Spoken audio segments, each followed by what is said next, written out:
Бесплатная медицина. Понятно ли вам что-то на сайте ФОМС? Что нужно пользователям? Какие услуги бесплатны для разных категорий? Перечень платных услуг с ценами для разных категорий. Как зависит стоимость услуг от соцотчислений или их отсутствия? Что есть на сайте? Адреса аптек, типовые договоры для организаций здравоохранения. Статистика госпитализаций, непонятно за какой период. Статистика по COVID-19. Онлайн-форма для вопросов.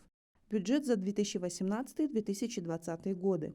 Калькулятор отчислений. Таблица перечня лекарств, возмещаемых для застрахованных граждан.